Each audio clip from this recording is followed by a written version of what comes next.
We back up Yes, in this sir. thing. You can't roll with us if your last name don't got no loyalty. Podcast party poppin', but you already knew. I've been rolling with these folks. This that Monday night crew. Millennials versus the world like. Millennials versus the world like you. Millennials versus the world like. Millennials versus the world like you. Millennials versus the world. Millennials versus the world like you. Millennials versus the world like. Millennials versus the world like you.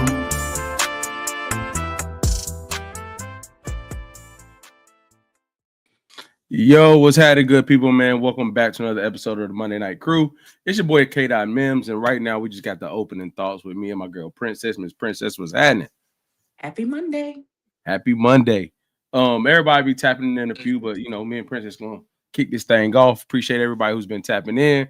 Make sure you like this video. Make sure you subscribe to the channel, all the above, and continue to tap in with us, man. We're going up.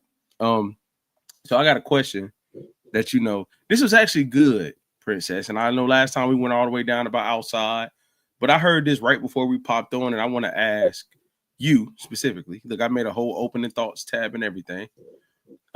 So at our big ages of millennial, where does personal happiness rank for you? Now, let me clarify.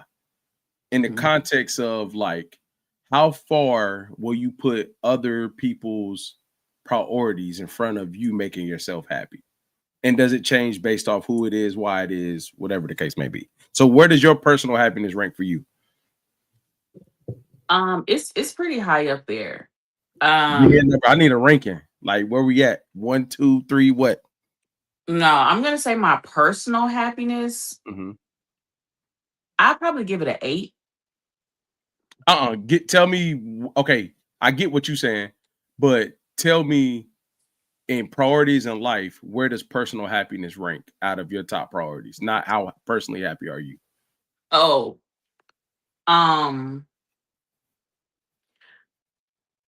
probably maybe like 2. Okay, all right.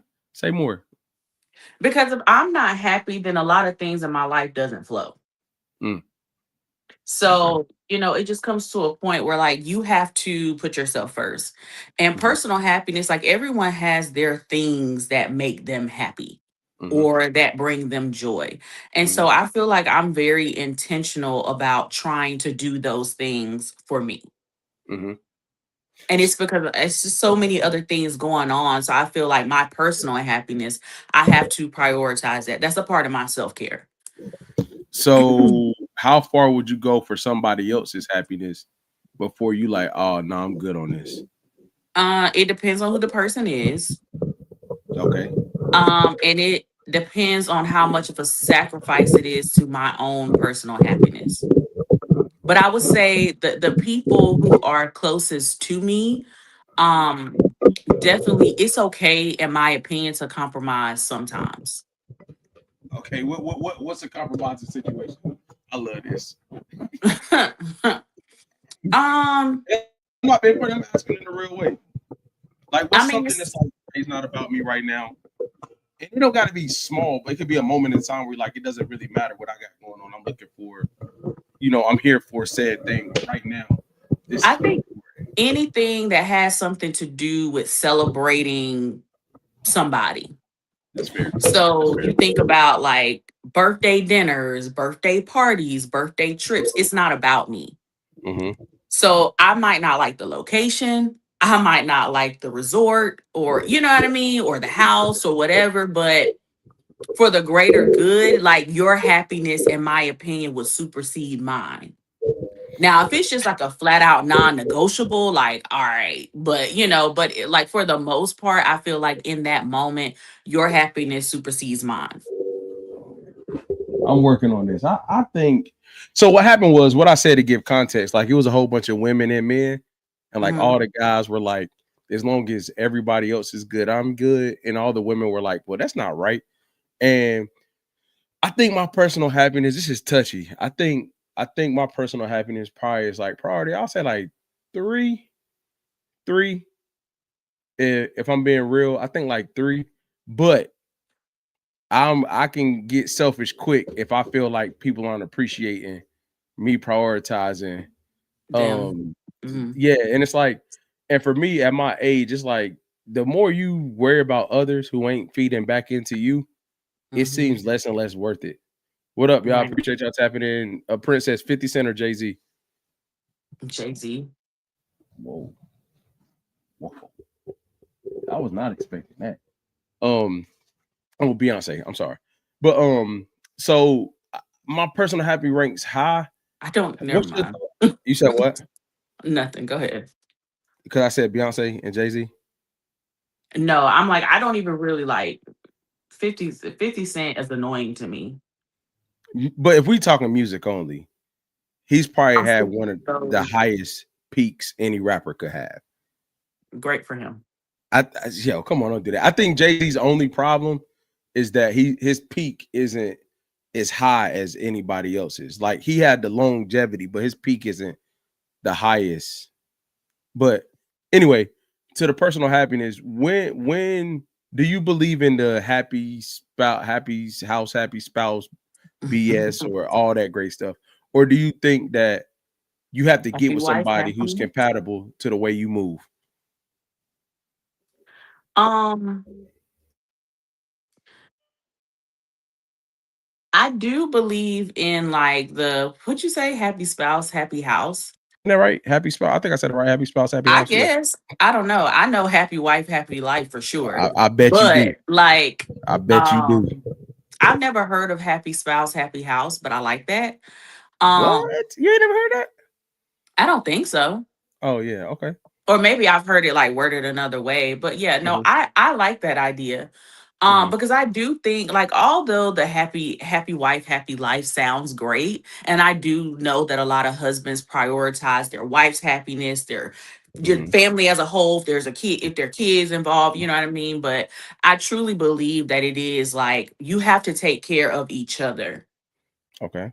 And I feel like if both of you guys are not happy, then something's off. Yeah. Yeah. I feel like now I feel like it's problematic now because people don't really be knowing what make them happy. Like I said earlier, you do things that make you happy. I Yeah. think I appreciate the fact that you know what makes you happy and you're willing to do it versus like speaking on happiness and not knowing how to get there. I That's think that's good. huh? I said that's good that you said that. I do think that a lot of people don't know what makes them happy. And part of that is because people don't spend enough time alone. Yeah, facts. Like a lot of people are not comfortable being alone. And I'm not even just saying like single. I'm saying literally just like being alone, doing things by themselves, figuring out literally what makes you happy, what brings you comfort, what brings you joy. I have a list of things that I know that I don't mind doing by myself. And I know that's what makes me happy. That's what makes Princess happy. But a lot of people don't know that. It was harder it was harder to learn how to be alone and not feel guilty after I got married and married for a long time. I think at the beginning, I always knew how to be alone, but then I think you go through a phase where like it's the expectation that you're not alone, and alone has a negative connotation to it. Alone makes people think that. Well, let me speak for myself. At the time, me wanting to be alone made it seem like I didn't want to be around my wife, and it really wasn't that. You know what I mean? It was just like I don't feel like fooling with nobody right now. It ain't really like if you need me, I got you, but like right now in this moment, I don't feel like dealing with nothing or no one. That's just what it is.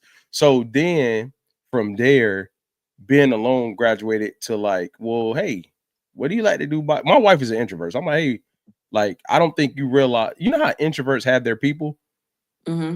She never saw herself as a true introvert because she never minded me being around her. And I'm like, but baby, you like being by yourself all the time. You don't mind me in your space if I decide to interrupt it or whatever.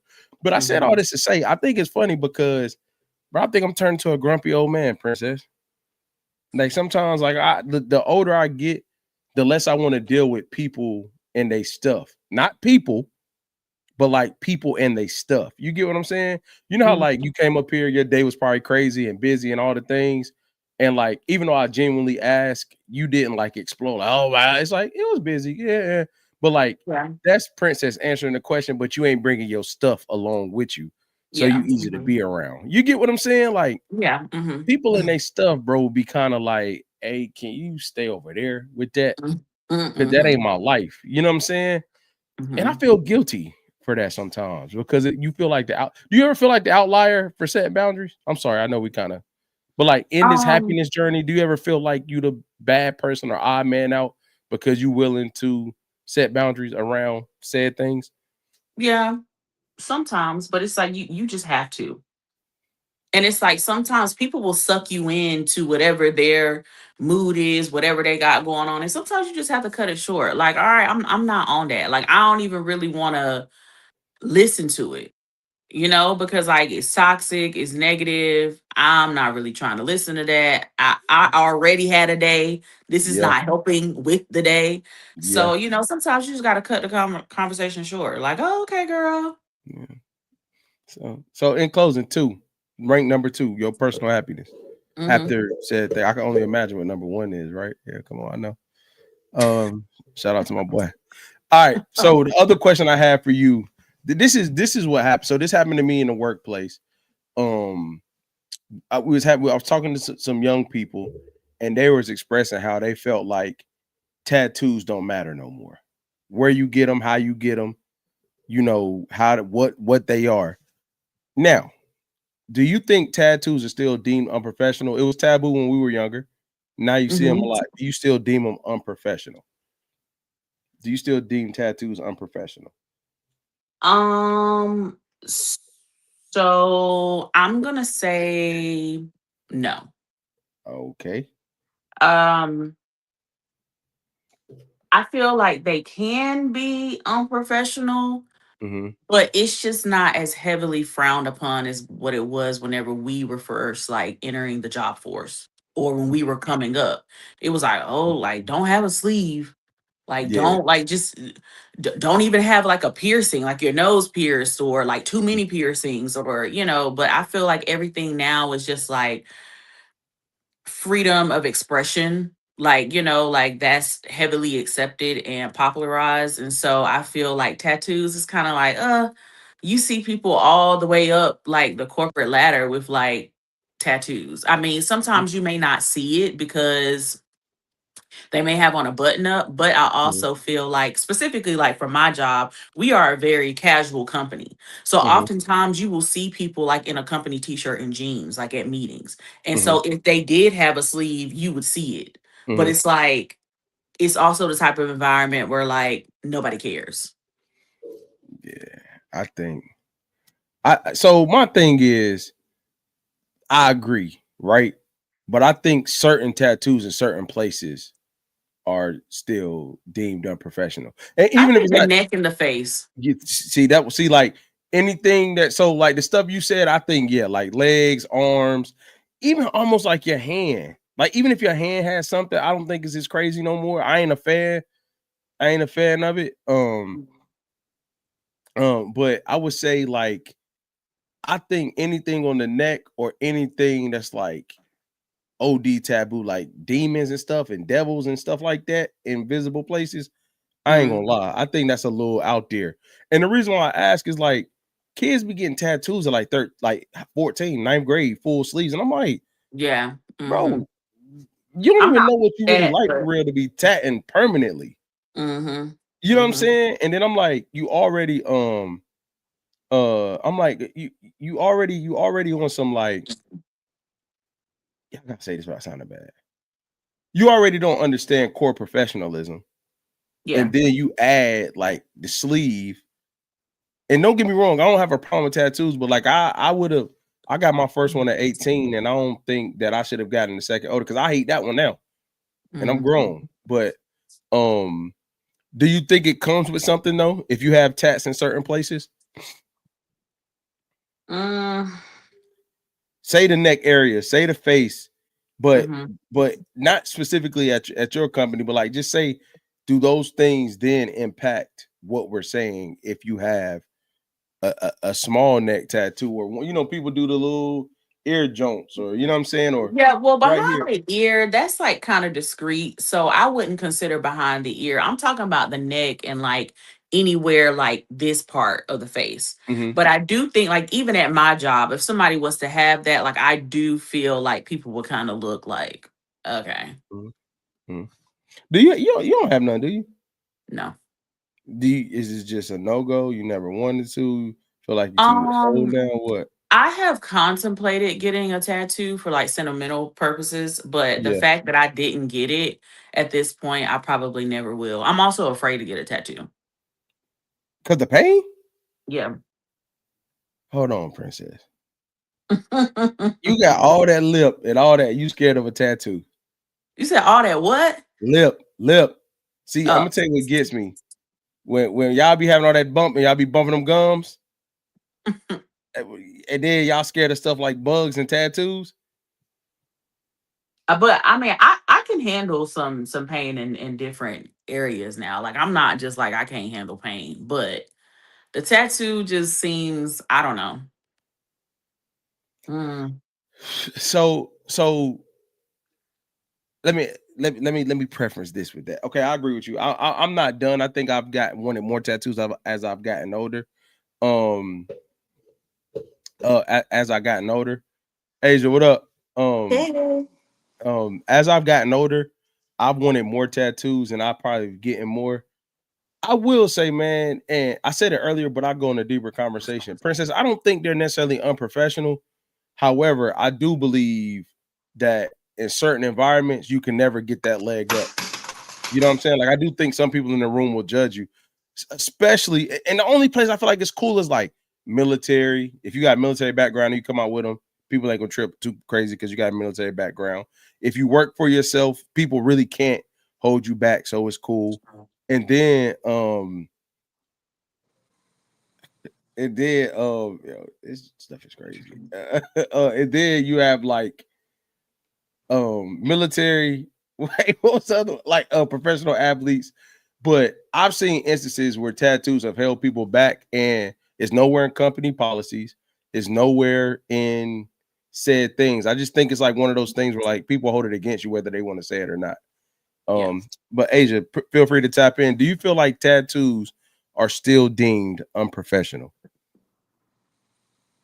I heard most of what you said. I think it depends. Yeah, I think it depends on the profession. But more than that, I think that it depends on the placement of the tattoos. Like there's some people that have no idea I have tattoos.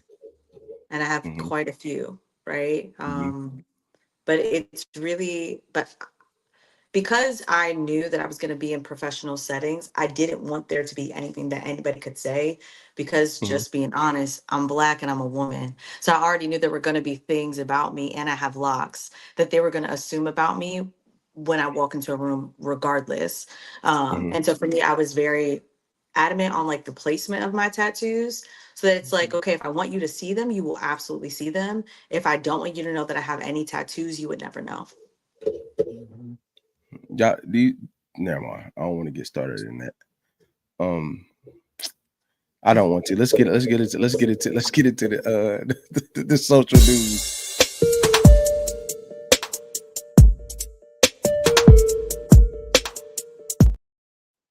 All right, man. So if you were up under a rock this week and did not see Druski drop his conservative woman skit that threw half of everybody's timeline in an absolute frenzy, I'm not gonna play it back here because I couldn't find it to download, but the team has watched it. I'm sure we've seen it.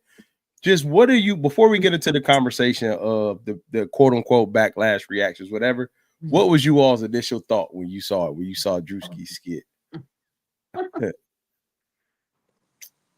Well, my first initial thought is, to be quite honest, excuse me, I was scrolling and I was scrolling fast. And I was like, who is that? Like, I didn't realize that it was Druski at first. Like, I literally thought it was a white woman because I was just scrolling. And then I kept seeing it. And I'm like, oh, dang, that was Druski. I'm like, that is crazy. I did not realize it at first because I was just scrolling. But it was hilarious to me. And then when he came back with the second post, with like his granddaddy, I can't. Druski's hilarious. I'm gonna say I got a couple of things. First and foremost, I'm glad Druski is not afraid to do real comedy. I love the fact that he don't run from it. I also love the fact that, like, without saying no names, it hit who it was supposed to hit. I love that part about it. I think the funniest part is like people, even though what's up, Lou? What up? Even though people jumped in there and got on him, I'm like, first of all, whoever does his makeup is crazy. They need a raise. The makeup game is crazy. Druski's team. The second one is, it's like that's the best part of real comedy and real jokes. It gets who it's supposed to without nothing being said about it. You know what I mean? And Druski nice at what he do. Yeah. And he's not afraid. I think people, you know, in comedy now, people run from a lot of different talking points, and he didn't run from it. He did it. This is like the second or third time he done did this. And I think the best part is the reactions. I'm gonna leave that there. I appreciate that he's like, I like the fact that Drewski's like, it's equal opportunity. He has come against the Hebrew Israelites at one point. He came against Christian mega churches at one point. Like for him, that's what I appreciate about it, because for me, it's even with what people are saying, it's like, I hear you, cool, but he's been doing this with everybody, about everybody. You know what I'm saying? Like it's a part of how he has been kind of growing really in this space. And so it's one of those, it's like, if you're offended, like, this is what comedy is supposed to you're supposed to react to comedy. So it is doing exactly what he was supposed to do. And I just like that he's not like, it's nonstop. But Princess, to your point though, I didn't know it was him either. When I first saw it, I was like, what in the white chicks is going on? And then when I was so when I really looked, confused. I said, wait a minute. I said that makeup is too good. That makeup was too good. It was. I ain't gonna lie, that's crazy. Lewis, what's your thoughts, man? When you I saw agree. it? I think Asia summed it up. You know, I think really the first controversy I remember him having of offense was against people of his own skin, right? I remember he did the Q dog thing. Oh yeah. Drewski been You wild know, since the beginning. he Yeah, had I them boys. forgot They was about that. after, you know. So I think it's par for the course, man. I think I don't think it was done in malice. I think it was really parodied on what he sees and what we've been seeing day to day, and you know. You know what, Lewis? I never thought Nothing. about what you just said. It's kind of like I got at my own people for whatever reason. So like I could do this freely because it's not like I'm targeting one group of people or one type of thing. Like anybody can get it. Yep. I also think that the thing is strategic in his rollout. Like the mega church, which is really, you know, controversial for whatever reason, was kind of a representation of a pastor that looked like us. And then this cassette, I'm not gonna lie, y'all. When he said that organic, that joint took me out, boy. When he was like, for Bella, I eat the organic. I was like, this boy, he's a fool, man. I usually don't laugh at like, so I is Druski a social media comedian, or is he? Yeah, for sure. Okay, so Yeah. social media comedians really don't get me like that. But the way Druski, I'm telling you, man, the way he came out with T Grizzly at the beginning doing that knee drop thing with those little spark, I'm like, he is a fool. Yeah. He's a fool, bro. He is a fool. And Certified.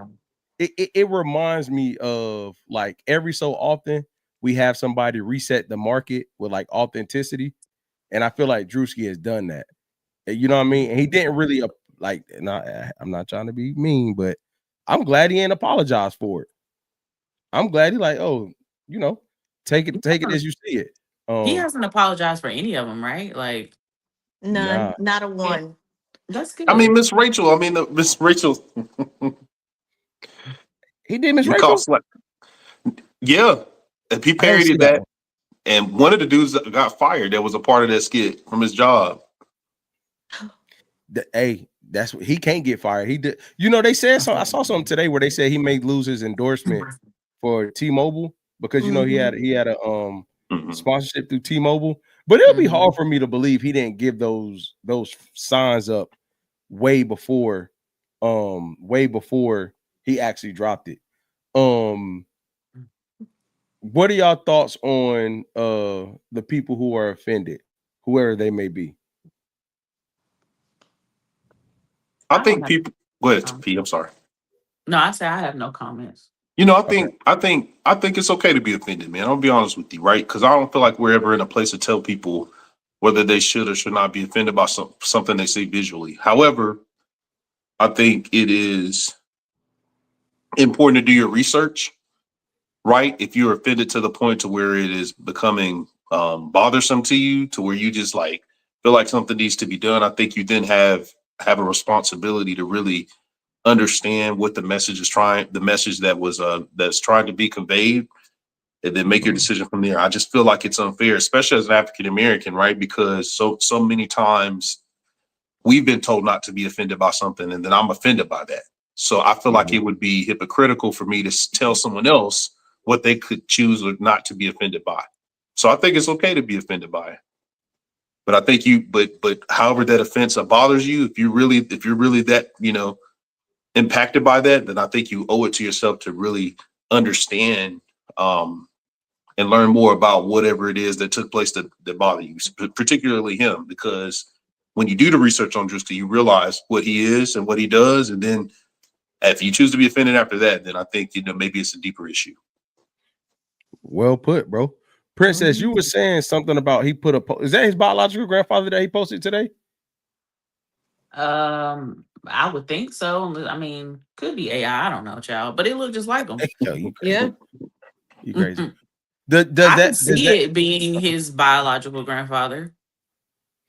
Most comedians that have that type of crossover appeal to funny have balanced experiences in their childhood. I think it's hard to be from one side of the fence and then like be funny to both cultures. But I think most people, because even when he was doing like the before he did the redneck skit, he had another one where he was just like the frat. Oh yeah, black frat dude, right? And it was like, obviously, if you grew up in certain, like our high school was diverse, Princess. So like if you grew up in certain environments, like you get both sides of it. So I do think that plays a factor in being able to appease to both communities. I think I'm actually in shock that somebody was that bold. And I love the boldness of it. I think I respect that the most. I don't really have, if I'm being real, I don't really have an attachment to who the parody was about or anything like that. I just think that Druski is crossing over into, it's not uncharted territory, but it is for young comedians. They usually stay in a very simplistic, safe lane. And if y'all really look at it, Druski got Could Have Been Records, Could Have Been Love. He has these skits. He making NFL deals with sponsorships. Like Druski low key out here, bro. You know what I'm saying? So like, yeah, what is going on here? But yeah. Any more thoughts on Druski and his skit? All right, Miss Princess, I'm throwing this to you first because I saw in your story that you watched it. So we need a quick overview of the Tyrese and Tank versus. I love the fact that they kept verses going, but Princess, I'm gonna hand it over to you. Give us a kind of your insight to the vibe of it, how it was, what your thoughts was, and then we can get into a conversation. So I've heard mixed reviews about it. I enjoyed it just because I love both artists. I do feel like it was a little bit too much talking and playing around, but I also feel like they're genuinely like friends, like they're brothers. So I think they took that opportunity to try to make it fun and like joke on each other. I love Tyrese. I'll say that, and I love Tank. Some of Tank's people who he brought out, I felt like were a little unnecessary, specifically the ones who really couldn't sing. But overall, I enjoyed it. I low-key feel like Tank should have went against someone else. Specifically, not because I don't love Tyrese, but because of Tank's pen. Yep. I feel like Tank would have been better suited against an artist who has their own music, but also writes for a lot of other people, like Neo, for example. Whoa, Princess, chill. No. Tank can't go hand in hand with Neo now. What are you saying? Who's better? Neo is beyond R&B.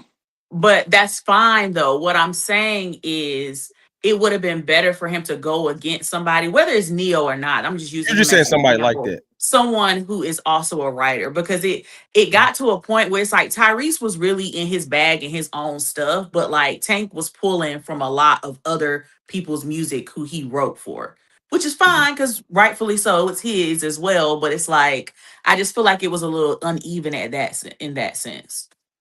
Yeah, yeah. Lou, any thoughts on the verses? Hey, y'all know I'm an R&B thug, boy. I know. I'm gonna be honest with you, man. I didn't watch the whole thing, but you know, from what I gathered, like Tank is one of those artists that you discover like listening to like different music platforms, and then you realize how good their music is. Right? You hear the big hits, but he's one of those, man, that's like just an incredible artist. And I think you Prince is maybe talking about Bob Valentine. Bob, who is Yes, Jay Valentine's brother. Uh yes, I think he helped write that song too, right? But and that's great. He could have stayed off the mic. yeah.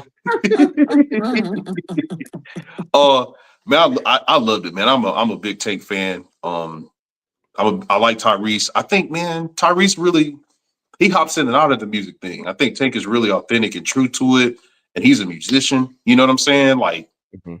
I'm a big fan of it. I think R&B won. I like what I'm seeing now with R&B really being and it's trying to reestablish itself in culture. You know what I mean? So many artists coming up, you know, doing it, and then the platform that Tank has, and now Sean Stockman from Boyz II Men. Like, I love the vein that it's in right now. So I thought it was a great push for the music that means so much to me. You know what I'm saying? So I thought it was dope. And if you never heard Tank's song Heartbreaker, man, oh my God, yo, like just a disclaimer, go listen to that for real. If you never heard Heartbreaker by Tank, go listen to that. That's one of my favorite songs. You know what I realized, man? Oh, I'm sorry. Go ahead, Asia. Your thoughts before I. No, I was just gonna comment on the last part of what Lou was saying. Like, I enjoy R&B so like so deeply. And so just seeing, because at one point R&B was really I didn't know where it went. And I was Yep. really sad and disappointed. But seeing how, like they're continuing on doing things like this, and also just seeing like Tank, for example, him mentoring like the up and coming or the folks that really have been underground, honestly, in the R&B world. Like it's like one of them, if you know, you know. But just seeing how I feel like they're not just, coming back with just them, but they're also bringing other people along with them. Not the OGs, but the younger ones. So I think that's really dope. Yeah, for sure. Daddy and the Caddy, appreciate the 2-ball, man. I want to see a Diddy versus R. Kelly versus. Oh my God, my man tripping. I'm not gonna You lie. want him to do it from prison? Yeah, hey, I'm not gonna lie. Hey man, appreciate you tapping in. Appreciate the $2. I will That's say crazy. it would be a crazy versus though. It would be a crazy versus without all. Okay, look, man, let's step out of everything going on right now. Okay, that would be. Well, I don't think nobody can mess with R. Kelly, to be real. No. I don't think nobody can mess with R. Kelly, to be real. But I'm going R. Kelly in that instance, man. Appreciate you tapping in. But back to Tank and Tyrese. You know, one thing I'm a Raheem Devon fan too, right?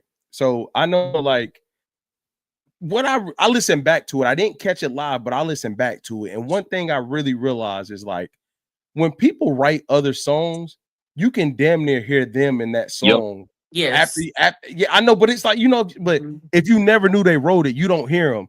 And the second you find out it's them, it's like instantly like, he did write that. You know what I'm saying? Most artists like that, they're singing backgrounds on all the songs they write anyway. Yep. Because who did Tank sing background? Was that Usher? Jamie Foxx. He started with Genuine. No, I'm talking about in the Tiny Desk. Oh, Babyface. Babyface. It's like, yeah. And it's like, and I'm not being disrespectful when I say this. Like some guys that have really crazy pens, like they're good artists, but their peak isn't like the crazy high of some of the other people. You know what I mean? It's like they have really good songs, and then they're able to hand off some of Neo may have had the highest artist peak out of really good writers, but like when you think of people like The Dream, who has some crazy pen work, he had his moment, but it was never like, I'm not disrespecting him, but y'all understand what I'm saying. So I said that to say he wrote Umbrella. Like it didn't align. If you went off straight catalog, Tyrese had a way higher peak than Tank. However, Tank's impact is further because of the penmanship. And he don't talk about it enough. I wish he would talk about it more, man. And I will also add that I don't think people really like Tyrese. That matters. Yeah, I agree. that matters. Say more. Because so it's like certain artists that can sing, their music's good, but it's like their personality is a turnoff. I feel the same way about Tamar Braxton. That's my girl. Tamar sings down. Her catalog is very good, but some people won't even listen to her catalog because of her mouth and what she's known for based off of reality TV and the drama that is all over social media. And I feel like it got to a point where Tyrese had like the mental breakdown. He's on social media crying. He's doing this, he's doing that. And I feel like at this point, people just find him annoying. Even in Fast and Furious, his character is annoying. Like in the film, like his character is like an annoying person in the movie. So I feel like a lot of people just at this point kind of don't care for him. So it was easy for them to say Tank. But I feel like Tyrese really stood 10 toes down in that verses. Tank was just able to pull from his bag of writing for other people.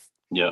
I didn't think Tyrese sounded as good as he has a certain power in his voice, but his tone, I feel like his studio, it's changed to me. Yeah, it's shifted. It's a little bit deeper, and I feel like it's hard for artists that have that sound, like a JoJo.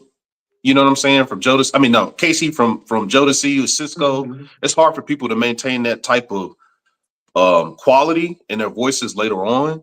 And I feel like Tank, who has a wider, who has a more of a range vocally. I feel like it's easier for him to maintain, right? And I feel like his voice is closer to his speaking voice, so it's not as dramatic. But Tyrese, big, powerful kind of belter kind of thing. I didn't think he sounded as good either that night. I agree. And I think to what Princess was speaking to earlier, a lot of the things that he may have been dealing with during that time could have impacted his voice as well. Like when he was going through said things, if y'all watch a Breakfast Club interview, he was explaining some of the ways he was coping and some of the things like that also has an impact. And I'm gonna bring this artist up really quickly just to kind of talk about voices changing. I think Chris Brown is really somebody who's blessed still to have his voice the way he does, because like some of the things that you do over time really impact your vocals. And so I'm saying that to say, like, for Tyrese to still have it somewhat intact, even though it's changed, is probably a blessing versus some of the activity that could impact that. Y'all gonna judge me, man, but I gotta be real. I'm not a crazy I love his music, but it's not like a crazy Tyrese fan, man. I couldn't tell you an album name. I could tell you a whole bunch of songs. I couldn't tell you Tank's early music. I could tell you more of his later music. You know what I'm saying? It's like I feel bad, but like, was it Pleasure P song that he was singing? Under. Under. Like, but as soon as I was like, damn, that sound just like him. Well, he got a song called Emergency, and it's literally like the same beat with him singing on it. He flipped that song like 3 different ways. Yeah. Do you think when you become that good of a writer, will you ever be able to overcome like being a great artist, if that makes sense? Like when you make that much good music for other people, do y'all think it becomes harder to be like a very big mainstream artist when you start to get known for, as you can't hear it? Yep, I got one artist who did it really well. Stevie Wonder. Yeah. He did it really well. And he wrote a lot of songs in the 80s that you like. A lot of them. I ain't know that, man. I ain't know that. What about you, Princess? What you think? Ask the question again. So, like, do you think people that write really great songs for really big artists have the same opportunities to become just as big of like mainstream artists as they are a writer? Because once you get good at writing, everybody start coming for your pen. I think it depends on how you started out. most I hate times. that. That's good. If Yeah. you start out as the artist, then you have a higher chance if you start out as the writer. Good point. Um, like two female artists that come to mind is Money Long and Seven Streeter. Mm-hmm. I love Pen Seven game Streeter, bro. extremely strong. Seven's a And great Money writer. Long, like I feel like people knew who Seven Streeter was. People probably don't realize that she writes for others as much as what she does. However, like Money Long, people really didn't know who Money Long was unless you're just one of those people who are into music and you know like different writers. People didn't really know who Money Long was until Hours and Hours came out. Yeah. And that was like 3 years ago. She also changed her name to separate writer versus the artist because her name is Priscilla. Yep. Mhm. Carrie I ain't Hilson. Another one. No, Carrie Hilson. She kind of like both her songs, you know what I mean? She did a lot of pop stuff too, though. So I'll say this. I know we kind of getting off Tyrese and Tank, but I'll say this. Have y'all watched Carrie Hilson's most recent Breakfast Club interview? Like when she basically came back out as an independent artist, as a grown woman now, and she basically explained the story of like how her A&R and her team was basically trying to get her to go at Beyonce. Oh, the Esther Beyonce, Dean and Polo. Yeah. And it was Yeah. one of those things where like she's looking back at it. You know, I think we don't realize how young these people be sometimes when we be idolizing it. Let me not say idolizing. When we be watching them on the TV or whatever the case may be. But I said that to say Carrie Hilson was really about to peak before all that. Right before all that happened, Carrie Hilson was about to peak in a real way. Because I'm gonna say something. Because she was pretty, she could sing, she could cross over, she was getting the collab, she was getting the features. So it was like, you know, people say what they want. Looks matter in that industry. If you're a singer, looks matter a lot. So it was like to the point, her pen kind of kept her money flowing. You know what I mean? But it's like she's one of the few of like, damn, if she never would, if she never would did the Beyonce thing, we would be talking about Carrie Hilson in a whole different light. And I hate that it kind of like it kind of derailed her career completely, man. Yeah. And also the fact that it took her so long to do an interview like that and say the real. Yeah. But her record label kept her in her deal. It was almost like she was silenced for a long time. Yeah, I feel like she was silenced. Yeah. Yeah. Like, and right, wrong, or indifferent, man. Beyonce wasn't the right one to pick that with. Boy, she was not the right one to pick that with. Don't mess with the beats. You said what, Princess? I said, unfortunately, yeah, you're right. And I love Carrie Hilson. I'm saying for real, unfortunately. Yep. Like I'm not just biased to Beyonce and everything. Like I love a lot of artists. You're a good music lover. I got to give you that, Princess. You're a good music lover. I be peeping your little, you know what I'm saying? You be showing love other places. It's just when it comes to that one. You know what I'm saying? Yeah. Hey, speaking of Beyonce, we're gonna talk about Jules. Who? Jules finna piss me off. Yup. Keenan, where you been, Mr. Topic Man? Say more. But he probably, do you even know, you know who Jules is? The Solange son. I didn't know. So I know y'all talking about, I didn't know my man by his name. Yeah, Solange son. He been running the streets with Tommy off of Love and Hip Hop. Yeah. Sorry for the pivot. What y'all think about that? You can't do that, bro. You gotta protect. You gotta protect the family jewels, dog. You can't. I feel like that's a little left field. But he young, so he just doing stupid stuff. And she's like way older than him. And this Tommy's like in her 40s or late 30s or something like that, right? I think she's in her 40s. Early 40s. Yeah. Mm-hmm. Tommy, and he's in his 20s. Yeah. So. Yeah.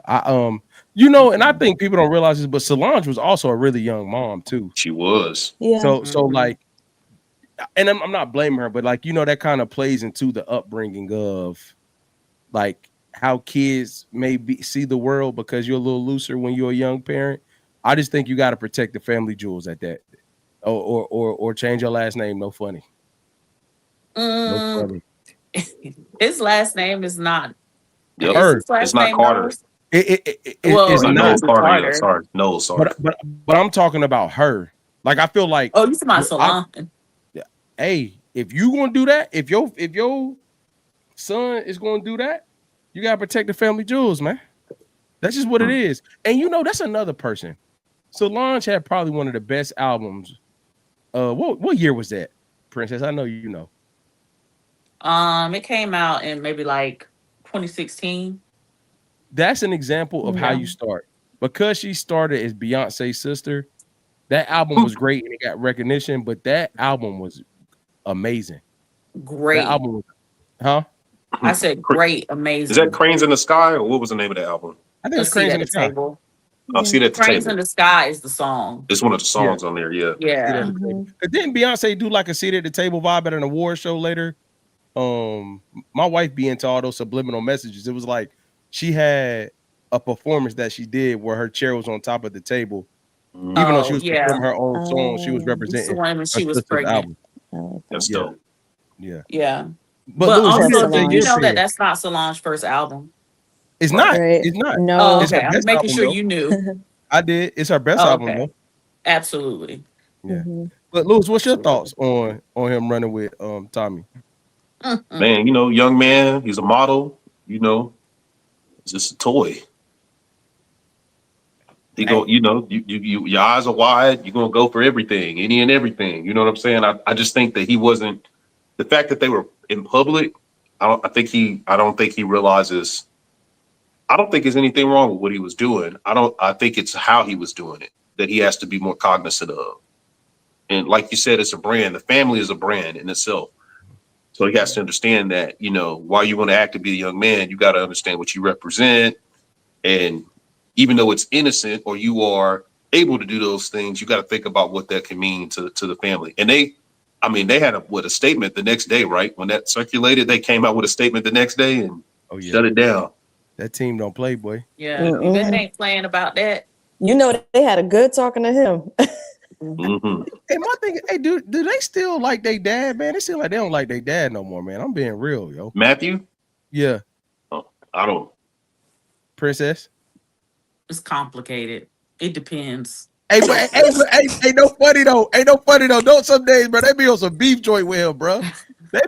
They better stop disrespecting my man. He had a lot to do with their growth. He sure did. Yeah, absolutely. I think they just keep him at like at a distance, but I don't think it's a beef, but I think they just keep him at a distance. See, I don't want to say what I'm thinking because I don't want to start nothing.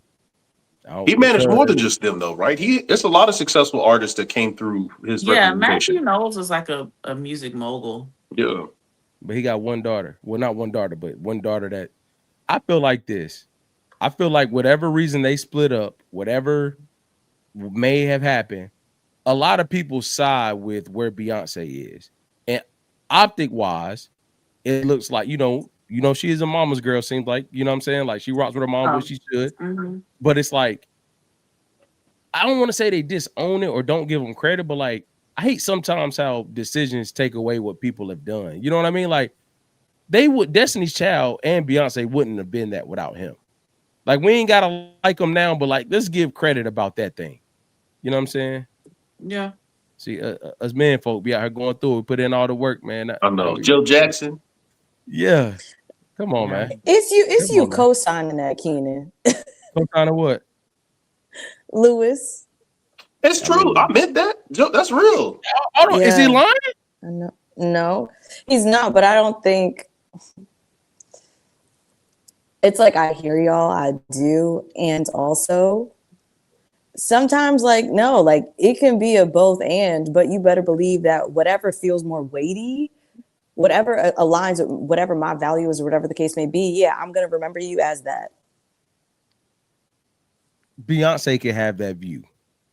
Her fans should not have that view. Why? Oh, you think her fans feel like that towards him? Did you not see? What did he say? I forgot whose platform he was on. He shouldn't have worded that like that, though. Okay. What did he say? I didn't hear that. What was that? Yeah. So he basically, something was said about contributing to like Destiny's Child's success, like Tina Knowles.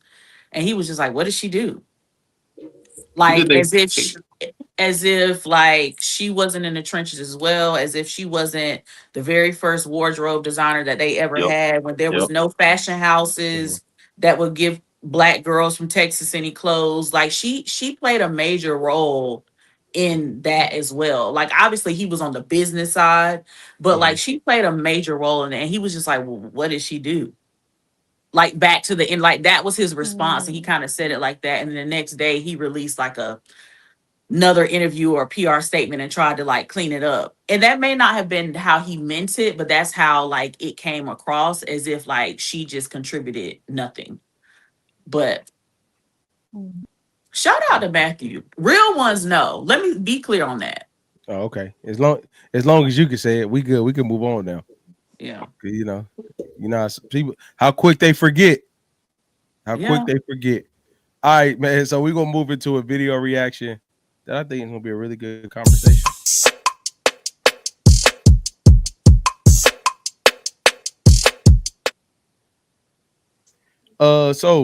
I don't know, Princess. I don't know if you sent this one.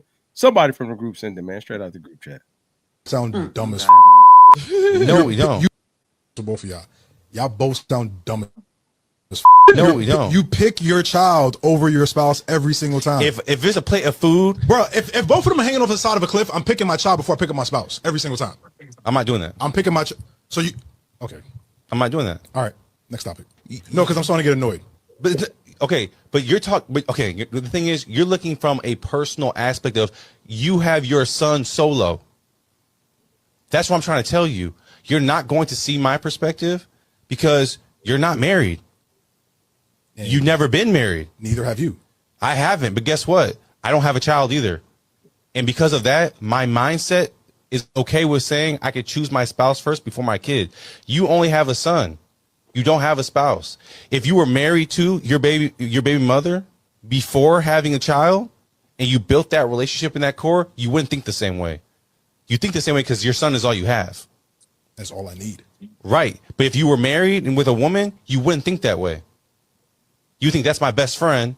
I don't want to lose my best friend over anything. You can make another child. You can make another baby.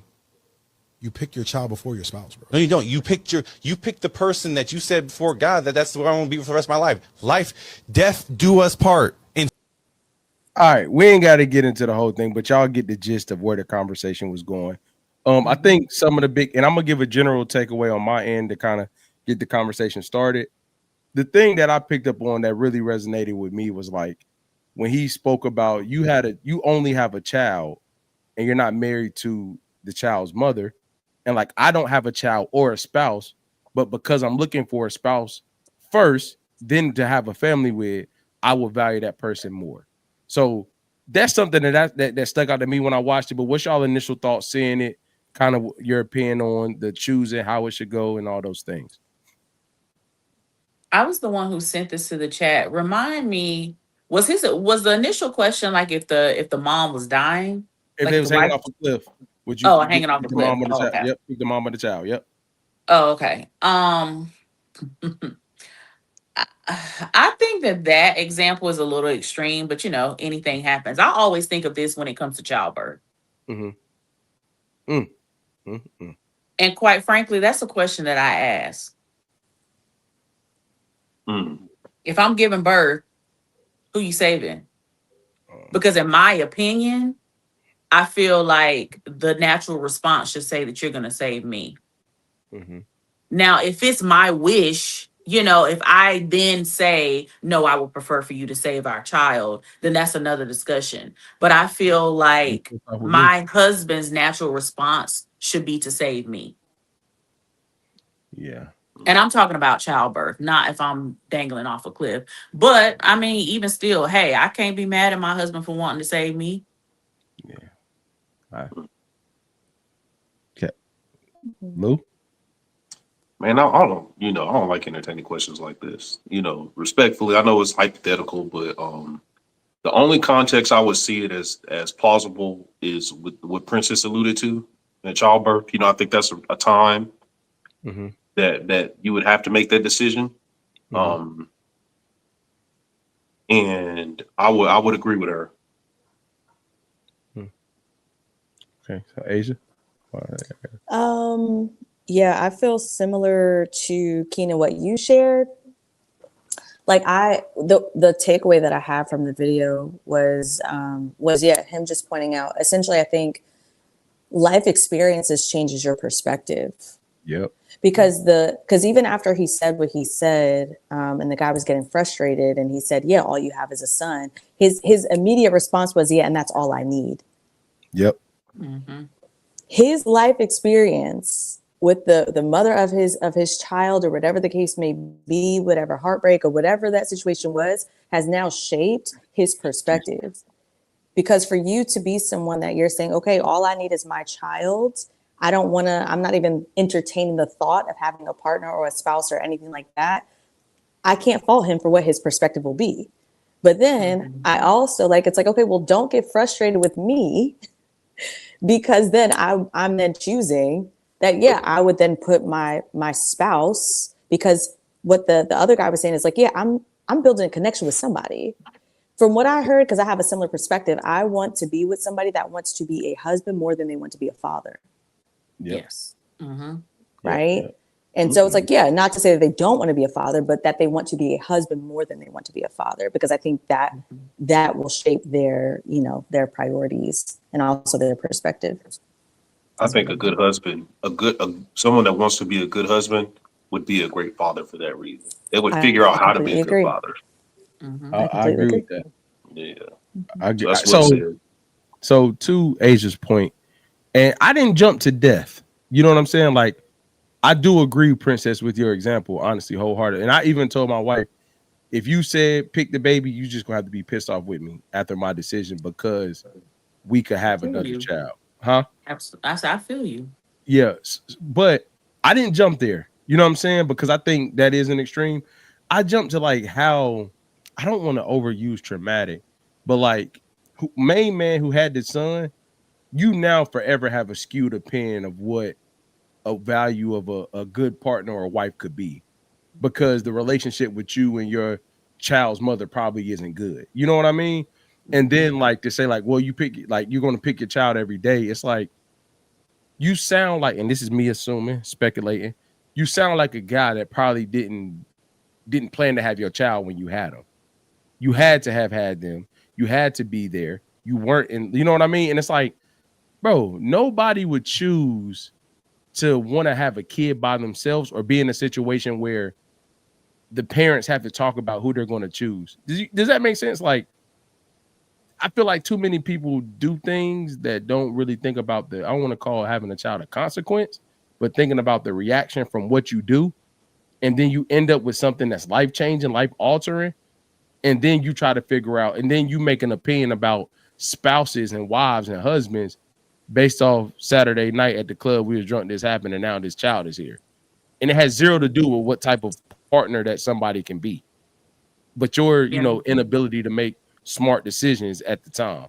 And I think a lot of guys, and I'm speaking on us real quick, get off on trying to blame women for their interactions with their child's mother, but you did go hit that though. You know what I'm saying? And that is whether you meant to, whether you was being safe, whether you was being grown or not, you still made that decision to do that, and the child can come from it. Mm-hmm. So you can only I ain't saying she's making his life easy. I'm not saying she's right, but bro, you could have prevented that. To me, we have the ultimate control over that, in my opinion. Hey, Louis, you don't think so? Sometimes. Nah, because I just think you can control it, bro. I just think you can control it. You can control it. I don't have to do it. And then you end up with bitter dudes like that who's probably gonna think until him and his son start beefing at 15, and then he's gonna be looking for somebody to take on him and his child. That's crazy. I also think about it from the perspective of I do agree that whatever he has went through has skewed his opinion on women and love in the future, right? But I also think about people who were single parents in general, whether it's one kid, one child, two kids, what have you, for a long period of time, and then they find love later. I feel like there's something to be said when it's like, I don't want to like this comes off wrong, but it's like it's almost like you're in love with your children, almost like you put them on a level. And I see this a lot of times with like mothers and their sons, and it's like almost like they're your husband and they're not. And so I can also see his same perspective coming for someone who already had kids and they find love later, and you ask them that same question. It's like, I just met you. You my husband, but I just met you a couple of years ago. These are my children who have been with me for all these years. So I'm going to choose them over choosing you. You know what? Kids are safe. Yeah. You know, kids are safe because one thing I do know, being a father, is that when those little jokers tell you they love you, like they have no reason to not, you know what I mean? They have no reason to lie. So it's a certain authenticity and sincerity in your relationship with your children, in my opinion, that you can't really get anywhere else, right? It doesn't really come from anywhere else. And a certain sense of loyalty sometimes as kids give you in return as well. That's also authentic, that people maybe connect to differently than they do with relationships. That's fair. That's fair. And I'm gonna be honest, I still feel like, Lewis, that's somewhat rooted in trauma, because it goes back to like conditional and unconditional love, to the point you're making, like them being safe, them having no reason to lie, stuff like that. But you know, man, I just don't believe, and this is me, I don't believe anybody just grows up choosing to be by themselves or wanting to be alone or no type of companionship. I do believe there's some people that don't want kids. You know what I mean? I do believe that. But I don't think it's people that just want to be alone. No, I'd rather do this. No, I don't. Yeah, you know what I mean? So it's some type of, because we humans, like we're made to be with each other in some type of community, relationship, some type of human dynamic. Man, the Bible said it. Said it's not good for me. He looked at it and said it's not good for man to be alone. That's real.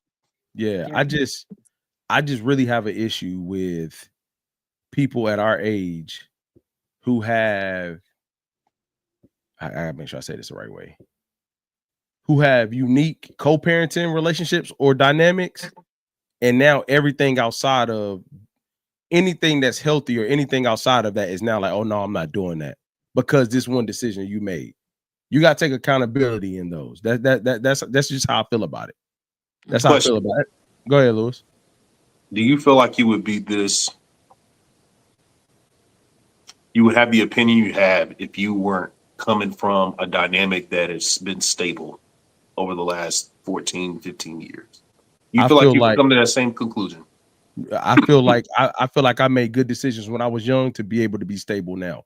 So I don't think it's fair for me to then have to look from a different perspective when I didn't make bad decisions to not be stable. Well, good answer, boy. That's a good hell of an answer. Oh, well, appreciate it. But like that, but like, so I am coming from that perspective, but it's also something, let me tell you. You didn't just, the point is, you got here because you were intentional about the decisions you made along the way. It didn't like it just happened. Yeah, 1,000%. I agree. And I'll say it from a different perspective, bro. That's gonna take this good moment a little left. Say, you know, Brittany found somebody she liked and she went on. I have no desire to have two baby mothers. So say if me and my wife didn't work out, God forbid, I have zero desire to have two baby mothers, dog. I just don't. I don't care I don't care. I just don't have that desire. And furthermore, to say that is like, I love my mom and my dad. I know my mom, that's my girl. My pops, that's my guy. But their dynamic made me not want to co-parent. I was like, when I find my person I'm gonna have kids with, I want to have kids with this person. And I'm not saying that my dad and my mom didn't want me and my brother. That's not what I'm saying. I think they just missed some youth and some intentionality somewhere between them sheets. You know what I'm saying? So I'm being honest.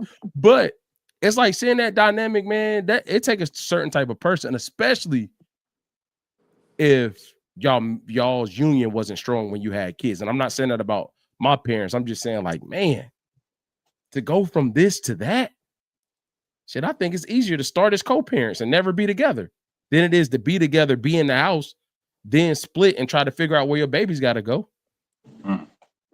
And it's interesting because like I agree with you as far as like I think you were for well, let me speak from my experience. Like Mhm. my parents' dynamic that literally changed the way that I view relationships, period. Mhm. And I've talked about this before, but it's like they were married for 25 years and then got a divorce. Like that for me, after that, I was like, first of all, I don't even want to get married. Ever, ever, ever, ever. That's real. Because seeing it from the inside, right? The inside perspective, but then also I'm like, they spent more than half their lives building a family. And now it's like, okay, where do they go from there? And at one point, like my dad, he was like, yeah, I'm good. Like I don't, I'm really good. I'm okay. It was really me and my brother that kind of pushed him like, are you sure? Like maybe you should be with Mhm. somebody, like da da da. You know, now he's happy remarried and everything now. But for me, it really changed the way that I viewed marriage because I'm like, no, I need to be locked in with my person. And I'm not looking for it to be like, oh, we have kids early on and now I feel like I have to stay or now I'm torturing myself for 20, let's say it's like 25 years. So let me ask you a I'm not question willing to though. do You that. don't think they loved each other? Like they may not have seen eye to eye, but you don't. They may not have been in love anymore. You don't think they still had that love for each other to be able, like, for it not to be quote unquote torture? Kenan, you know me, right? And I ask questions. I asked my mother. Okay, No lie. Like I had the respect, conversation because respect. to be in the home and to see that, and I've always been a very intuitive kid and I could Mhm. feel tension. And so Mhm. it really was like and paying attention to like when they say, oh, I love my kids. Oh, I'm just so happy for my children. Mm. Oh, make sure that you don't grow up and just do stuff because you're young. Like I was paying attention to all that stuff. The messages that I was seeing inside the home was very different than what was displayed outside the home. So I don't know at what point the love was lost, but I can tell you, I definitely know for a fact, maybe since I was in the fourth, sixth, between the fourth and the sixth grade. And they didn't get divorced until I was I think I was like 19 or 20. Oh, wow. Mm. Yeah. So Wow. I can't even say nothing about that. There. That's tough. Well, Asia, you turned out great.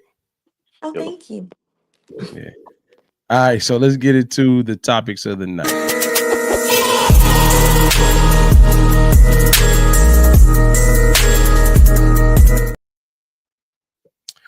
Whew, man, we got a banger on this first one.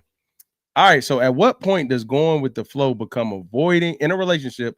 Going with the flow become avoiding accountability in dating or relationships. So at what point does going with the flow become avoiding accountability in dating and relationships? Shout to mighty. Shout to mighty. Off the cuff. We're going off the meat rack off the jump. I'm letting Asia, you and Princess, one of y'all got to go first. Me and Lou is aged out of dating. That's right.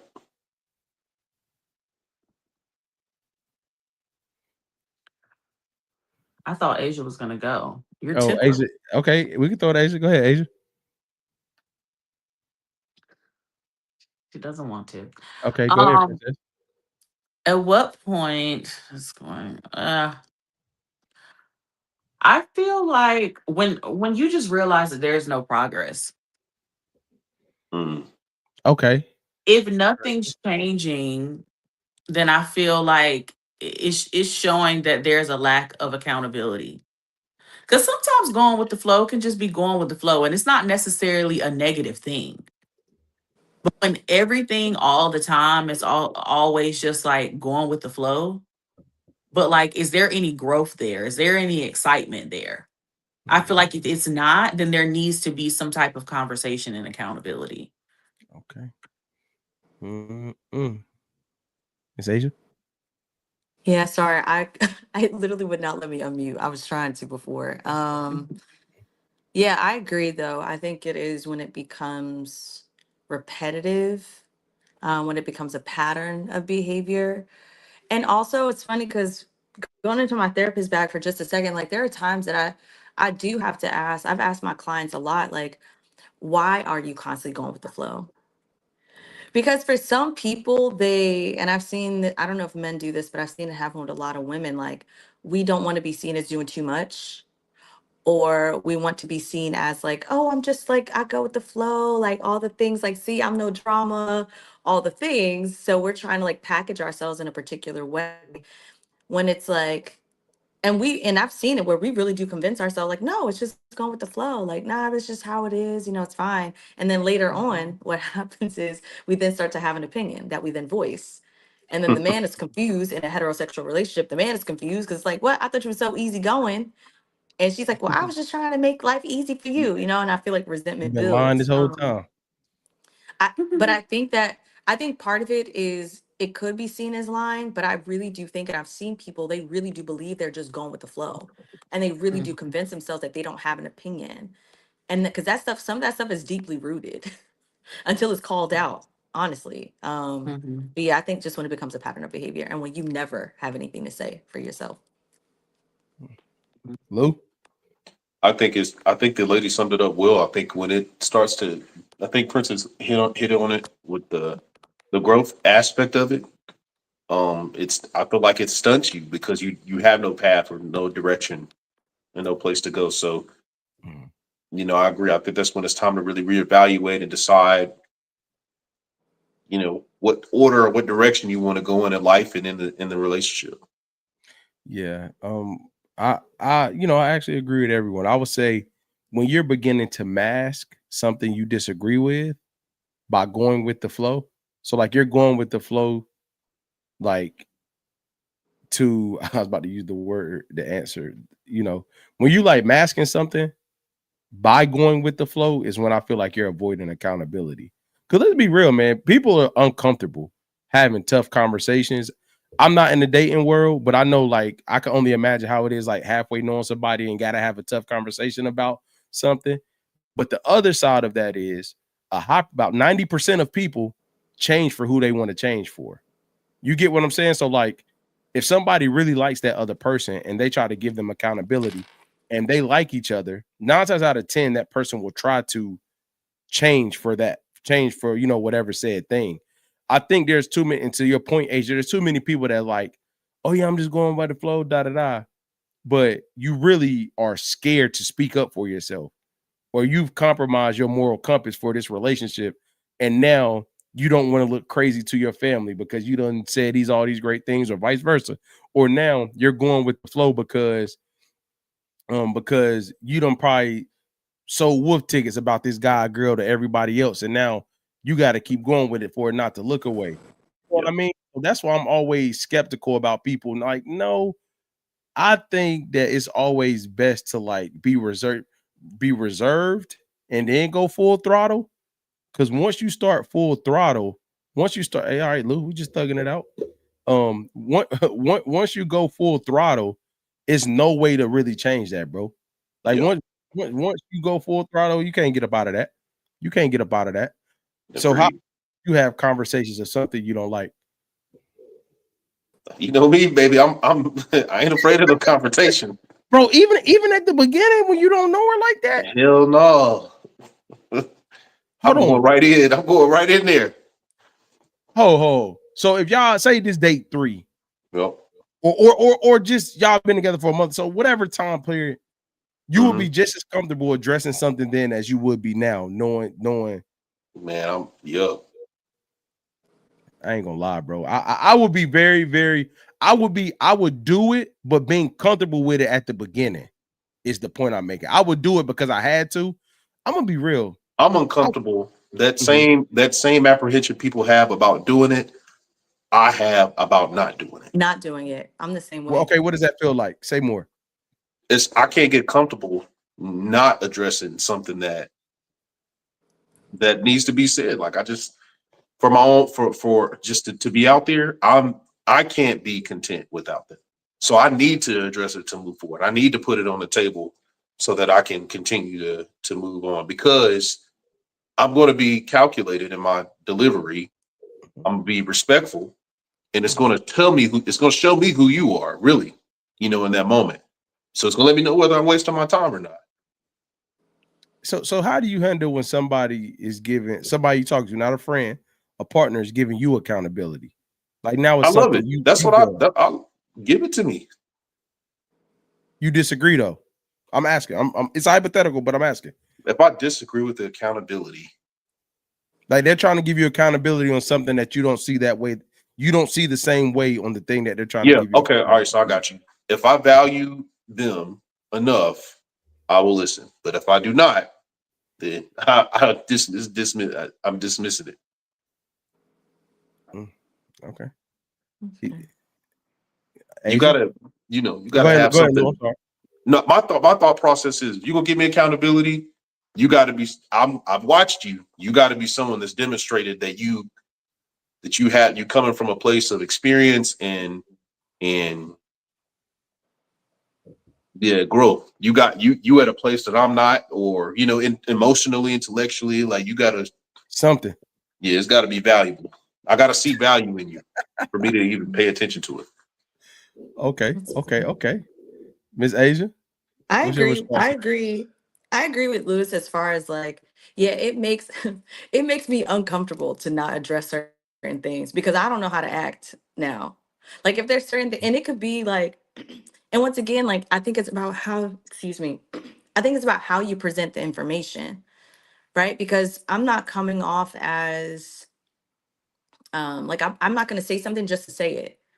You know what I'm Right. Yeah. saying? Like it's not like a naggy thing or something like that. But for example, like like dealing with somebody that's very blunt, right? And y'all know I'm from Jersey. I understand. I get it. For me Yeah. though, that's something that I'm okay with. However, there has to be a softness though, and a gentleness when you do talk to me. And so for me, especially let's say if this is somebody that I've known as a friend, they've only known me in the way that's like, oh yeah, like okay, cool. I could just say it, da da da. Da. For Mhm. me, I'm gonna address it the like, could you say that like, could we be a little bit more gentle? Mm. Like, ooh, wait, ouch, that one hurt. And that's me. Like that's how I'll say it. Um, because for me, it's if I don't say something from the very beginning, Mhm. I'm now sitting in discomfort. Now I'm looking at you crazy every time you do that repeated behavior that you are unaware that you're doing. Yeah. When I could have I, told you I from the very beginning. I agree. I think I'm gonna be real. I agree with you all. I think my problem becomes so in the context in which we talking about it right here, context in which appreciate everybody tapping in tonight, man. Make sure you like this stream. Make sure you share it, man. Thank you everyone that's been tapping into the Monday Night Crew. Please make sure you hit that like button. It helps the stream grow. I think in this specific thing, I think the issue would be like I have really big problems with moral things. Like if you had an action that I didn't like and I just rubbed me the wrong way, I'm going to reflect and analyze like, okay, how did this really impact me? What I didn't like. When people have like morally wrong things going on, then I can't hold it at all. Yeah. Like if your moral compass is like, oh, like I saw you do something or you said something or you did something to me, and I'm like, whoa. I'll give you an example. If we chilling and I see you and we chilling, we've been grooving for a little bit, and I see you talk crazy to your parents. I'm like, oh, what's going on here? Because that's a moral thing to me. Yeah. You know what I'm saying? Like, Mhm. or you talking about somebody super close to you to me. I'm like, whoa, that's a moral thing to me. You know what I'm saying?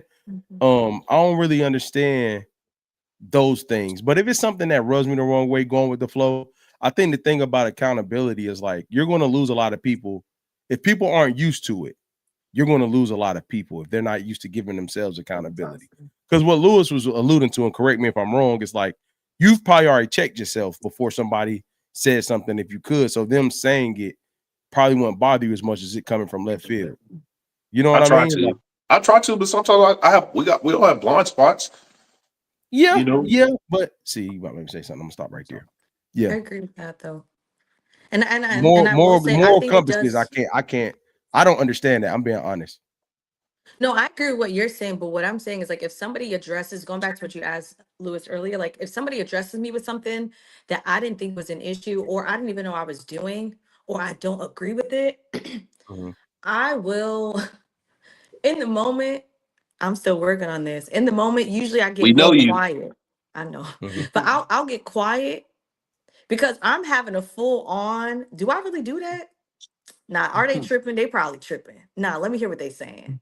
Dang, I did that for real. Like I'm having a full on because I Yeah. do think it's like, okay, let me take into account what they're saying, right? And where they're going with this. Yeah. Just to be quite honest, because it is hard. It's hard for somebody to tell you about yourself when it's something that you disagree with or you don't like them saying. It hurts a little bit. It stings Yeah. a little bit. You know what I'm saying? But So it's like it's gonna take me a minute to be like, all right, but you that was know, valid. and y'all see me do this too. I could disagree with you too. Oh yeah, we know. Oh No, yeah. but my point is, my point is because I knew what I was attempting to do, right? Yeah, And for it kind sure. of goes back to the offense conversation. Like, hey, like if you were offended, like I'll apologize for the offense. I do not apologize for what I said. You Mhm. get what I'm saying? Like, Yeah. I don't think I was wrong because I didn't do it with any malice. You just so happened to be offended, so I'm going to apologize for that part. But I don't disagree with what I did. You know You know what I one thing. mean? I'm So I sorry to think cut you. there's, and I Go ahead. I'm think, sorry. but what I've grown to understand is, and I don't say that to just be a smart behind and try to tell somebody that they're wrong. I say that because I don't want to, if I'm going to be or take ownership or accountability for something, I want it to be sincere. So if Yeah. I'm wrong, it's going to Mhm. mean more. Like That's if I fair. go to you and I tell you that I've been wrong, that means every time you come to me, I'm probably not going to agree with you, not spitefully, but Mhm. I'm still going to stay true to who I am. But I'm going to be respectful enough to respect you and how you feel about something, to Mhm. acknowledge your feelings about it. Yeah. But I want to still stay rooted and true to who I am, and not go with the flow, Yeah. just because it's how you felt and you felt, because I feel like it can invalidate me too Yeah. if I were to For constantly, sure. agree and you know take I feel like accountability for something I don't think I should have to take accountability for. agree, bro. And I think people think agreement means resolve, and it doesn't. Like Right. we can resolve this issue without agreeing. You There know you what I go. mean? Hmm. Like, and the second part I would say, because I used to do this, boy, I used to be guilty of this. I used to be, I ain't gonna necessarily call it go with the flow, but I wasn't as direct as I am now. And something would happen, and I go around and somebody tell me about myself, and I done loaded up the clip with everything I done forewent and didn't say. Now I gotta empty the clip because now you done said something to me, and now I got to you know what I'm saying? But the thing was, is like I'm gonna tell you where it came from, and I had to check myself. In my mind, when I was reflecting, I thought out of love, I was trying to understand why they had did it or said it or whatever the case may be. So I'm like, you know what? I don't think they meant no malice. Like that ain't that. You know what I'm saying? Like I done dissected it all the way down. Like, well, I don't need to say anything. It's not that. And then when it come out to be that, I be like, oh, so it is that. Because I thought you may have been giving me the same benefit of the doubt if I had done something that may have offended you or whatever the case may be. You knew my intent was pure. But like, nah, you ain't giving me that. The second you feel a little way, you blast off on me, and I'm like, oh, you know what I'm saying? Boy, I used to have a problem with that right there, boy. Now I tell you straight up, hey man, I'm saying this so X, Y, and Z. I just think relationships are tough. Yeah. Accountability for people that's never had it. I agree with that. And I just want to say this other thing real quick because I think it's something else where when you're in like a healthy dating relationship, right? Like dating or in a relationship, I do think that there can be a time that going with the flow is healthy. Like I Yeah. think Oh, there are times that it's like you're in that season where you're like, you know what, I'm super reflective and they say something and you're like, you know what? You're right. Like it costs me nothing, right? To Hmm. to to make this change, especially if I mhm. don't have if I don't Yep. have like any stake in it or whatever the case may be. It's like, okay, cool. If this makes you uncomfortable and I really don't care about it, I'm gonna make the adjustment. I will go Yep. with the flow. So I do think Mhm. it's also like I do want to speak to that side of it too, where going with the flow can be healthy at times. Man, you said the key word. What does it cost you? Yep. Well, What look does at it it. cost you? I used to be that person that would not deviate from who I am or my thoughts Mm. or what I wanted to do. But when I started to evaluate what it costs me and my time or resources. Well, When I realize that those little things don't matter, it's like, all right, cool. You know, I tell y'all about the Burger King story. nah. Mm-mm. Real quick. So my wife was complaining. You know how y'all be complaining about stuff, right? So I was listening to her complain about a Whopper. She's like, a Whopper, it should come with it's a cheeseburger. Whopper's a cheeseburger. And I was like, actually, it's not. That's why they call it a Whopper. So you have to ask for cheese so they can charge you more. She was like, just shut up and agree with me. And I'm like, you know what? You're right. Yo, So we was arguing in the drive-thru. I'm like, they don't call it a cheeseburger. They call it a Whopper. So you have to add cheese. That's the whole point. Yo, But I was like, never mind. She's like, just shut up and call Whopper it. is definitely not a cheeseburger. Come on, man. Shoot, Lewis. Hey, you know what's so funny? He gonna say you right after he proved his point. He ain't let it go. He proved his point. He gonna say, you know what? You right. But what I learned in that moment is like sometimes it's just like, what does that cost me? We talking about something that's you know what I'm saying? Like, just agree with her, dude. All right, you got it. Yep. You still got to get to the window and say, "Can I get a Whopper with cheese?" You do got to say the cheese part. That's what I'm saying. You're gonna have to say it regardless. So just nod and say Whopper. You know what? You right. I will say this, Lou. You're right. Finding out how to do that in a healthy way is a secret to marriage, though. Say that one more time. Finding out how to do the Whopper situation in a healthy way. That's right. Key to marriage. So like, it sure is. Like, hey, like, yeah, I'm not about to beef on that. I ain't tripping on that. You know what I mean? And you know what's so funny? As I've gotten older, 9 times out of 10, like the next morning, she'd be like, I know I was tripping yesterday. Appreciate you. I'm like, it's all good, baby. It happens. Like, we good. It's all good. Yeah, you know what I'm saying? Cause y'all be knowing y'all be tripping for real. Mm-hmm. Yeah. That's insane, man. That's insane. Y'all know when y'all be tripping for real too, though. So we're going to transition to peace so we can have this conversation. No, because I want to have it. I want to have it. So is peace in a relationship something you build together or something you should already have before entering one?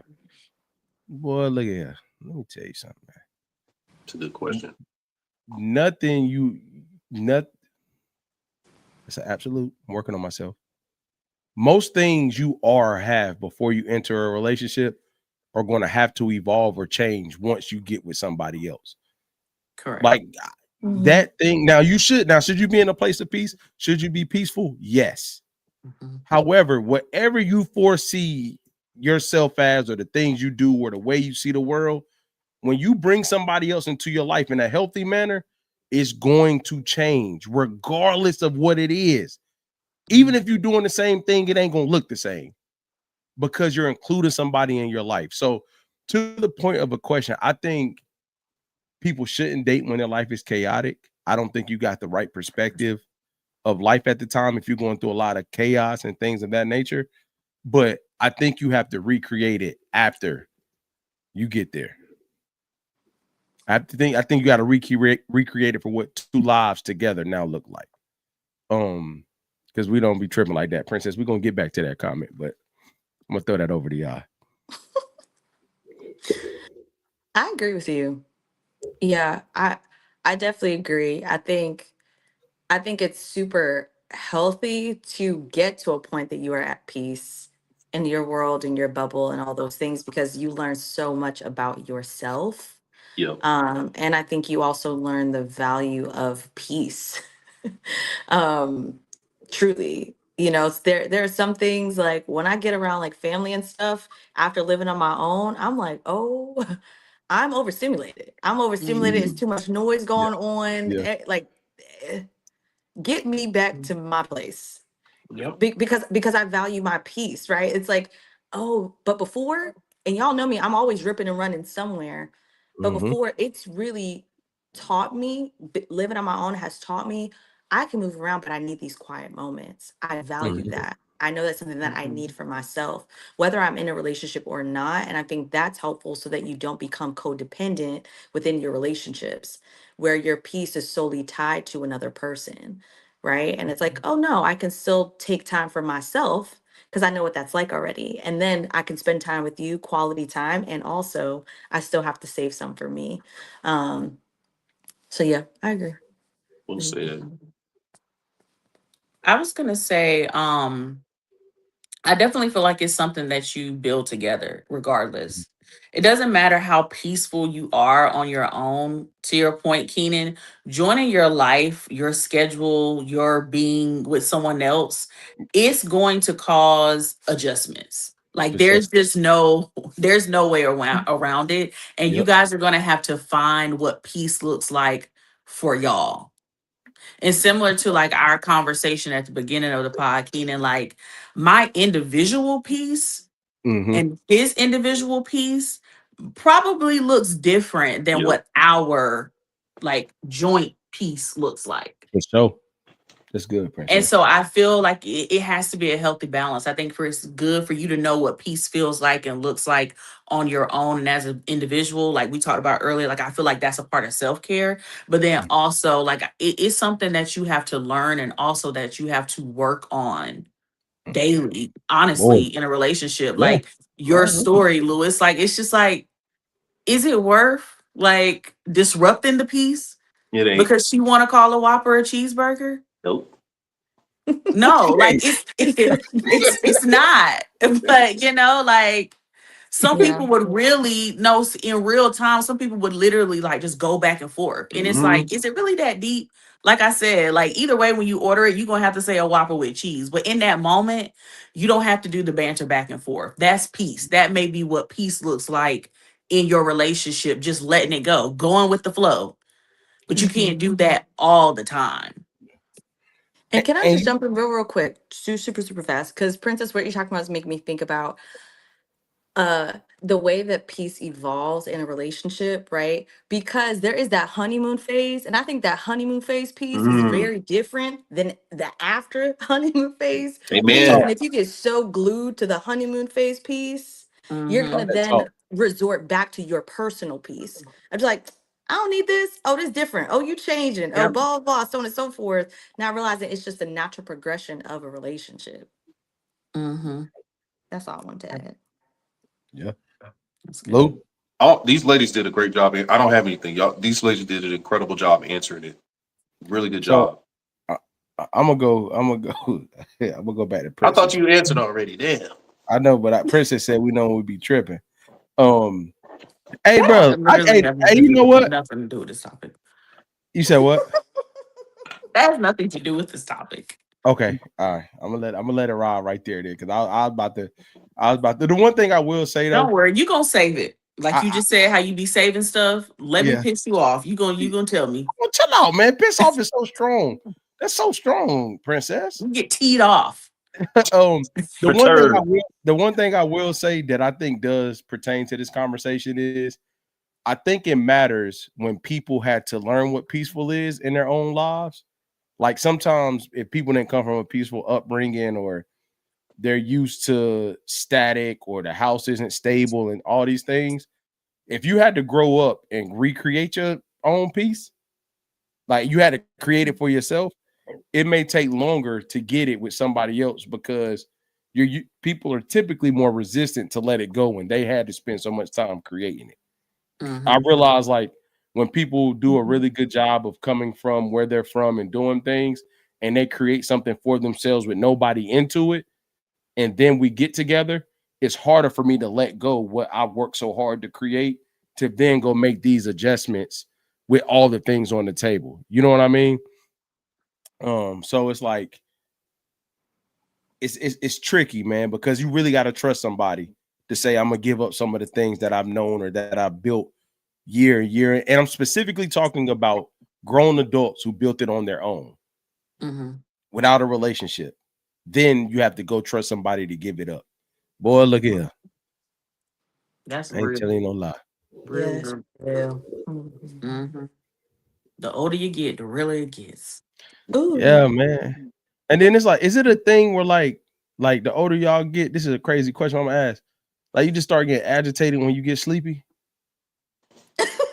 We're about to see in about 15 minutes. Hey, no, Lewis, we know how you get when you tired. You start lashing out, Pat. You was like that at 19, bro. Lewis was 19 going on 45, man. But I'm telling you, like, I was somewhere Friday night, man, and I realized I was working. and I had to shoot, and I was waiting on one last headshot. And the lady said, like, "Hey, can y'all hurry up? Because he is ready to go." I was like, damn, bro. I'm like, You just a man about your business, bro. I don't think you should be. I think you were just a man about your business, bro. That's it. Probably, but like I had to when I was away home, I'm like, damn, I'm on a grumpy old man. I'm agitated as hell I'm tired, man. I'm ready to go home. Like, come on. Like, I feel grumpy, bro. That happens though. I think that definitely it happens when you're hungry.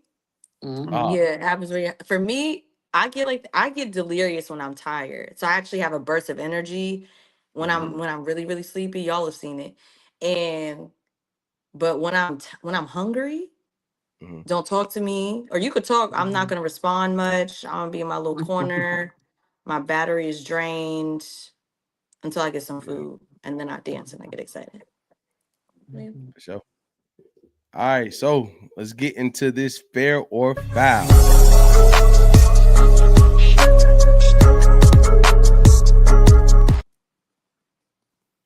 All right, man. So tonight's fair or foul.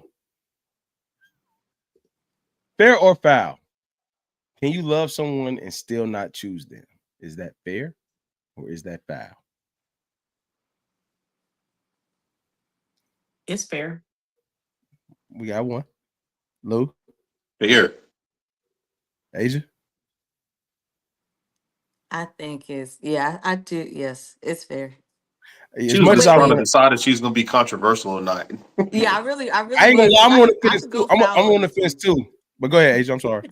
I was gonna say because I think that it's fair unless you've had a conversation and you've been hyping up the fact that you love this person and all you talk about is how much you love them, and then you don't choose them in the end because I feel like then you playing games with them. Yeah. Bingo.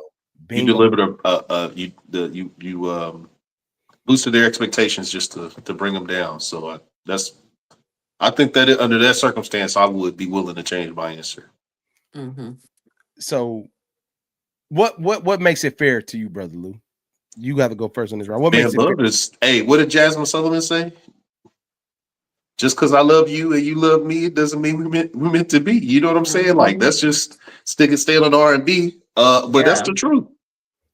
That's the reality of it, man. Like everybody you love, you're not meant to be with.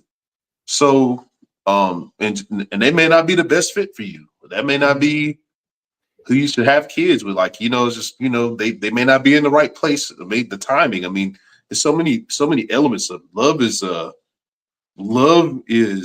a foundational need of a relationship, but it is not the only one. There are other elements to have a successful and thriving relationship that needs to be present.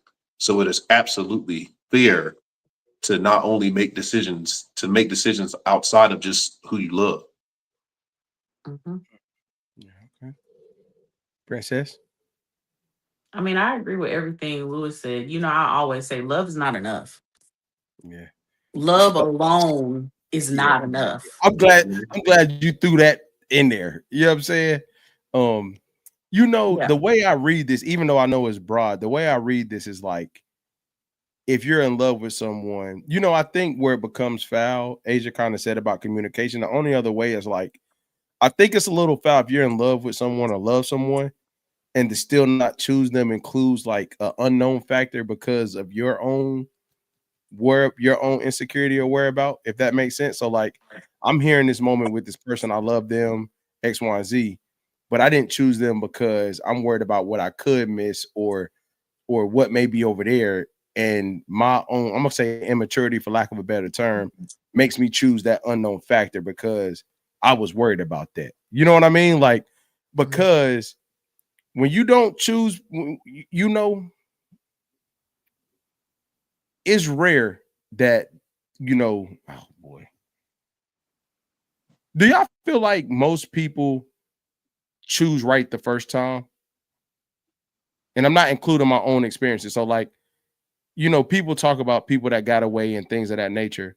When you think about this, most of us either circle back to somebody that we may have known but never been in a relationship with, or there may be some type of connection. We was together then, we still knew each other, X, Y, and Z.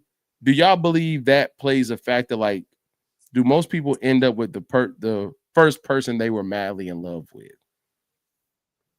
Or the most people don't end up with that person? I think a quote like the one that got away is only done in hindsight. It's because you made those decisions and then you went back and you realized that that person offered you what you really value when you thought you valued something that someone else could provide or give you. But You said at the time you're not thinking that. Or you may not even know it. Oh, right. So to your point that you made about you love somebody, but there's still something out there that you want to explore, then whatever they were giving you wasn't fulfilling you at the time. So I think it's fair for you to go and explore what else exists, because there is something that you need to go figure out for yourself. So that's fair for you to go do that.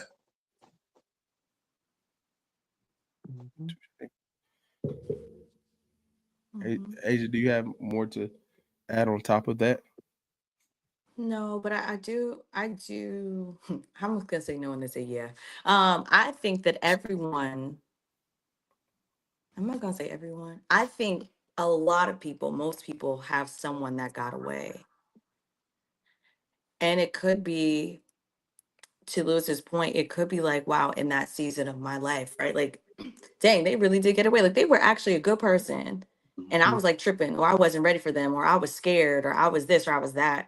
So I do think that all of us experience some variation of that, looking back on it.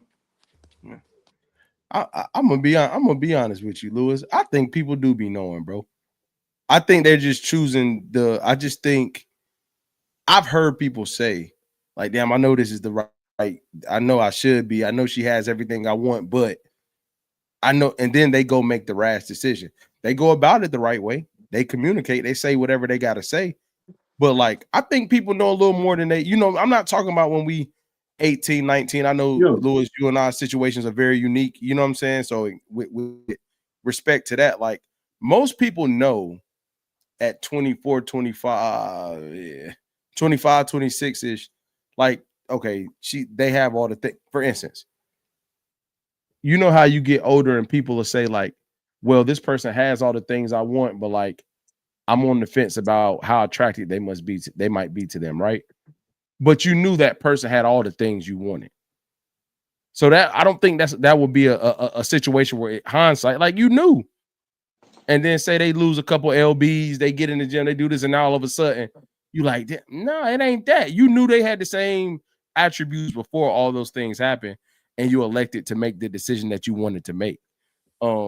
I think potential was a big part of that, what you kind of mentioned it, because when you're that young, you have to consider, and anyone as wise has to consider that this is not who they're going to always be. Be naive to think that. But what can this person, or what will this person be? When you're thinking about choosing a partner, you really got to look at them from a future perspective and not just the present. So you are making a decision based on potential. You don't feel like you still have to do that now, even though you and your wife been together? Like, not saying, yeah, man, hell yeah. Because my wife is not the same. She is not the same young girl I met, right? She's a mom now. You know what I'm saying? Like, I'm not the same man she met. And what I love the most about our relationship, I even told her this the other day, is just how we've been able to grow together. Like, that's the phase, like, and it's been at different paces. Like, I've maybe grown in one area quicker than she did, and then vice versa. And it's just, but we've given each other the grace and the space to do so, because regardless of where I am now, where my wife is now, we both saw the potential in one another to get to these places and to the places that we see each other going in the future. Yeah. Potential still matter. That's all I was saying. See, you don't marry for today, you marry for the future. See, but I think, now you about to get me started. I'm trying to close out, because jokers don't do that now. They look at what's right now. And if it's not right there in front of their face right now, the finished product, they don't want nothing to do with it. Absolutely. That's, you know what I'm saying? But what decision is ever good when you make it like that, outside of what you just want to eat? But even that has future implications and impact on you. You want to know why, bro? I'm gonna say something, man. I hope I don't start a whole nother conversation. I feel like a lot of men and women now think they deserve stuff they really don't deserve. So they put these expectations out there and these things out there, but you really don't deserve that for real.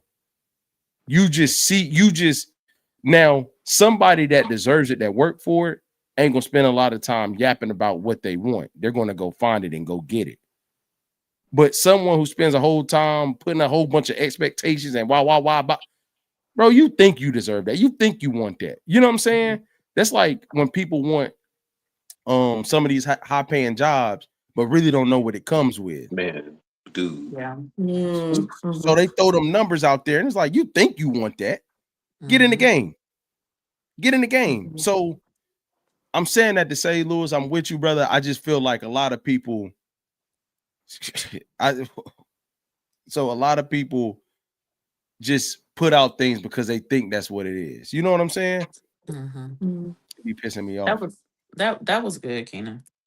You said that twice in one show, so we could definitely close out now. Thank you, Princess. Any more thoughts on the fair or foul? You can love someone and still not choose them. We all good? All right, man. Appreciate everybody tapping in tonight, man. This has been another live show of Monday Night Crew. It's your boy K. Mims. We have the ladies of the show, Miss Asia, Miss Princess, my bro Louis B. We are the Monday Night Crew, and we are out. Make sure you tap in, man. Subscribe to the page. Make sure you click that like button. Do it all, man. We out. You are now tuned in to the realest podcast. NW.